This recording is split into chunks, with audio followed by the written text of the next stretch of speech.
Olá pessoal, sejam bem-vindos à nossa segunda semana da disciplina de Cultura e Clima Organizacional. Essa semana apenas com 2 PowerPoints, esse mais um. Vamos hoje aprender sobre cultura organizacional. Espero que gostem e se tiverem dúvidas, como sempre, estou à disposição. Bom, o que é a tal da cultura organizacional? À medida que as organizações vão acontecendo e as pessoas vão convivendo umas com as outras, elas vão enfrentando problemas. E à medida que elas vão enfrentando problemas, elas vão tomando decisões. E esse aprendizado de tomada de decisões é que acaba construindo a cultura organizacional. Então a cultura ela acaba influenciando a forma como as pessoas se comportam ao longo do tempo.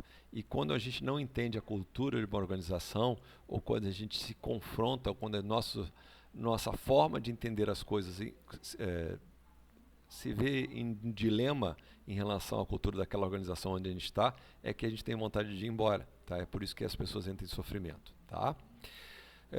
Como é que começou o interesse por estudar isso aí? Aconteceu o seguinte, as empresas americanas de automóveis eram campeãs no mundo inteiro de venda de automóveis. Detroit era a capital mundial do automobilismo, hoje é um grande deserto. E quando houve a grande crise do petróleo, no início dos anos 70, aquele modelo de carro gastão, que fazia 5 km por litro, enorme, parecia mais uma lancha do que um carro, ele perdeu lugar para os carros japoneses, que eram muito mais econômicos. Na hora de produzir, eles tinham muito mais economia de escala, significa que eles saíam mais baratos e ofereciam mais coisas, e ainda por cima, eles eram acessíveis às pessoas. E a forma de trabalhar dos operários também mudou, porque para o sistema japonês, depois de uma greve que durou 10 anos, o operário passou a ser alguém extremamente importante, porque toda vez que dava um defeito na linha de produção da Toyota ou de uma outra empresa japonesa, o operário, por mais simples que ele fosse, ele parava a linha de produção, porque algo que ele estava produzindo saiu com defeito, para que esse defeito não fosse levado para outras peças posteriores e para as seções seguintes, se preferia suspender. E aí se começava uma grande discussão de por que aquele defeito tinha acontecido. Tá, e os outros operários que não eram parte daquela linha de produção, que faziam naquele momento? Eles discutiam entre si possibilidades, e aqueles que não tinham o que contribuir, eles mantinham as suas máquinas limpas e reguladas. Então, em vez de se fazer parada de tempos em tempos para regular as máquinas, se aproveitava aquele tempo de uma discussão maior para deixar todo o chão de fábrica completamente limpo. Bom, isso significa o seguinte: o operário não ganhava mais por essa participação, mas ele era uma peça extremamente importante. E isso não existiu na empresa americana. O ser humano, dentro dessa ideia, sempre foi apenas uma engrenagem de uma máquina, e pelo sistema japonês isso não era possível, né? Então se mudou a relação de trabalho, em que o mesmo operário braçal ele é um ser pensante, ele não pode ser alienado do sistema. Então, o que é a tal da cultura organizacional? O cara que mais publicou sobre isso e entende bastante sobre o assunto é o Schein, Edgar Schein. Ele diz o seguinte: toda vez que a gente tem que lidar com problemas que exige uma necessidade de adaptação, a gente acaba se integrando. E ao se integrar, a gente cria uma cultura em que a gente consegue ir enfrentando os problemas à medida que vão acontecendo. É o que acontece com escolas que as pessoas são bem alinhadas, em que os problemas vão aparecendo, seja com os alunos, seja o externo, seja político, e eles se juntam e criam soluções para o problema. Toda vez que entra algum novo membro nessa empresa ou nessa escola, esse membro ele é trazido para dentro dessa cultura para entender como é que funciona, né? Tá, e por que começou a se estudar a cultura organizacional? Acontece o seguinte: a cultura organizacional é que acaba criando limites até onde eu posso agir, inclusive como eu devo agir com os meus colegas e com fornecedores, por exemplo, né?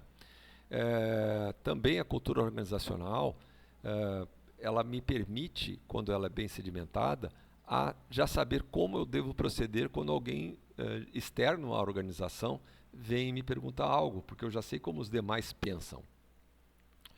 E a cultura organizacional, quando ela é forte, eles me cria uma identidade, a gente tem um sentimento de pertencer. Quando alguém nos pergunta onde a gente trabalha, quando a cultura é boa, a gente tem orgulho de dizer que trabalha na empresa tal. Quer se dar conta se você está feliz ou não onde você está? É fácil. Se alguém te perguntar o que você faz na vida, qual é a tua profissão, você vai dizer, eu sou professor. E, e onde que você dá aula? Na escola tal. Quando a gente está feliz onde a gente trabalha, eu digo, olha, eu trabalho na escola tal. O que você faz? Eu sou professor de tal coisa.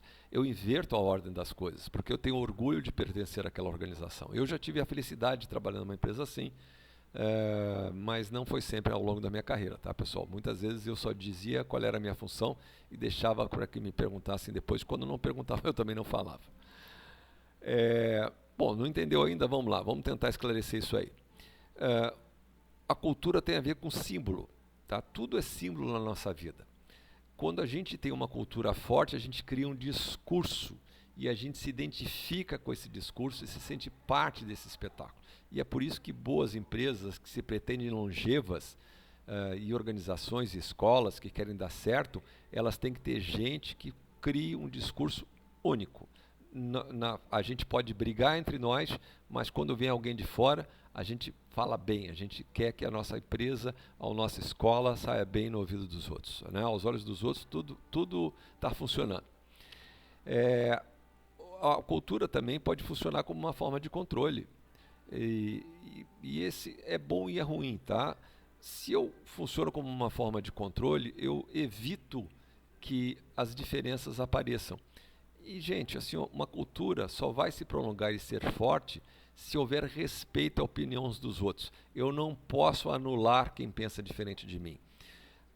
Toda vez que vocês forem ler alguma coisa, procurem ler alguém com um autor que vocês não concordem. Por quê? O que vai acontecer com essa leitura? Ou ela vai fortalecer o posicionamento de vocês, ou vai fazer vocês repensar o posicionamento de vocês, ou vai pensar que, olha, meu posicionamento até estava certo, mas pode melhorar. E eu também posso chegar à conclusão de que, eu estou certo mesmo, e não concordo com esse cara e não vejo nada que ele ou ela fale que me faça mudar, pelo menos por enquanto. Então, os conflitos são importantes. E algumas empresas usam a cultura como uma fonte de opressão. Isso não é bom, tá? Uma cultura boa é aquela cultura que permite a discussão respeitosa. Discussão respeitosa leva à inovação. Uma cultura, ela define até a forma como eu seleciono e como eu determino a seleção de novos membros dessa organização. E também como eu devo tratar. Ora, a escola existe porque existem alunos, né? Se não existem alunos, não tem por que ter escola. Se eu trato essas pessoas como mal necessário, puxa, eu não deveria existir, né? A cultura tem algumas funções. Ela ajuda a regular as relações entre os membros, ela ajuda a regular as relações entre os membros desse grupo com outros grupos e com o ambiente externo, e basicamente ela é o resumo de como as coisas são feitas aqui. E é por isso que vocês têm no mesmo município escolas que funcionam hiper bem e escolas que funcionam hiper mal, porque a cultura não está bem consolidada nessas que funcionam hiper mal. É fácil mudar a cultura? Não é fácil mudar a cultura, porque as pessoas se acostumam, elas têm medo de mudança, elas têm medo do novo. Então, o grande macete é, sejam flexíveis, porque o mundo muda. O nosso aluno de hoje não é o mesmo aluno de amanhã. O aluno que nós fomos um dia não é o aluno que está na nossa sala de hoje. Ela tem uma perspectiva de médio e longo prazo para ser mudada e nós, como docentes, temos a responsabilidade de nos atualizarmos o tempo todo. E é parte da direção o dever de manter esta atualização. Mais tranquilos? Espero que sim, com esse sorrisão. Até o próximo slide, pessoal, até o próximo PowerPoint.